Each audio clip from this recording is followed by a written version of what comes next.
गर्मी की छुट्टियों में दादाजी के पास घूमने आया बालक उछलते कूदते दादाजी के पास पहुंचा और बड़े गर्व से बोला कि दादाजी, जब मैं बड़ा हो जाऊंगा तब एक सफल आदमी बनूंगा क्या?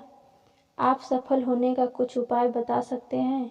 दादाजी हाँ में सर हिला दिया और बिना कुछ कहे लड़के का हाथ पकड़ा और उसे करीब की पौधशाला ले गए। वहां जाकर दादाजी ने 2 छोटे छोटे पौधे खरीदे और घर वापस आ गए। वापस आकर उन्होंने एक पौधा घर के बाहर लगा दिया और दूसरा पौधा गमले में लगाकर घर के अंदर रख दिया। अब आपको क्या लगता है कि इन दोनों पौधों में से भविष्य में कौन सा अधिक सफल होगा? दादाजी ने लड़के से पूछा। लड़का कुछ समय तक सोचते रहा और फिर बोला, घर के अंदर वाला पौधा ज़्यादा सफल होगा, क्योंकि वो हर एक खतरे से सुरक्षित है, जबकि बाहर वाले पौधे को तेज धूप, आंधी, पानी और जानवरों से भी खतरा है। दादाजी बोले, चलो देखते हैं आगे क्या होता है, और वह अखबार उठाकर पढ़ने लगे। दादाजी दोनों पौधों पर ज़्यादा ध्यान देते रहे और समय बीतता गया। 3-4 साल बाद जब एक बार फिर वह लड़का अपने माता पिता के साथ गांव घूमने आया, तब अपने दादाजी को देखा तो देखते ही बोला, दादाजी, पिछली बार मैंने आपसे सफल होने का कुछ उपाय मांगे थे, पर आपने तो कुछ नहीं बताया था, पर इस बार आपको कुछ बताना ही होगा। दादाजी मुस्कुराए और लड़के को उस जगह ले गए जहां उन्होंने गमले में पौधा लगाया था।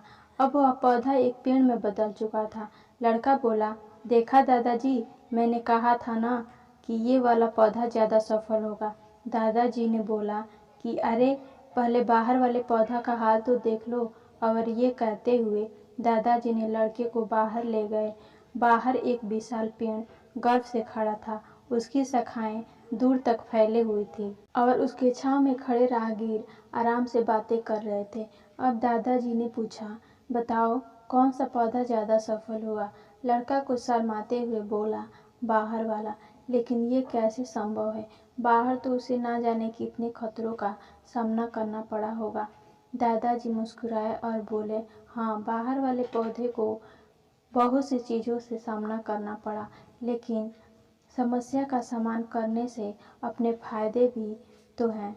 बाहर वाले पौधे के पास आज़ादी थी कि वह अपनी जड़ें जितनी चाहे उतनी फैला ले, अपनी शाखाओं से आसमान को छू ले।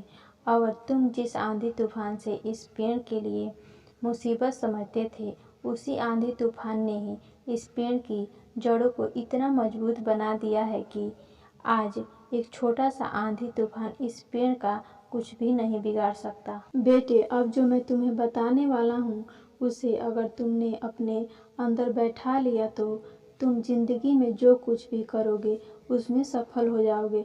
उन्होंने बोला कि अगर तुमने जीवन भर सिर्फ अच्छी विकल्पों को ही चुनते रहोगे तो तुम कभी भी उतनी सफल नहीं हो पाओगे जितनी कि तुम्हारी क्षमता है। लेकिन अगर तुम तमाम खतरों के बावजूद इस दुनिया का सामना करने के लिए तैयार हो तो तुम्हारे लिए कोई भी लक्ष्य हासिल करना असंभव नहीं है। लड़के ने लंबी सांस ली और उस पेड़ की तरफ देखने लगा। वह दादाजी की बातों को समझ चुका था। आज उसे सफलता का एक बहुत बड़ा सबक मिल चुका था कि जीवन में हम जिन रुकावटों को हम जितना बड़ा शत्रु समझते हैं, वही हमें मजबूत और जीवन में बहुत ज़्यादा सफल बनाती है।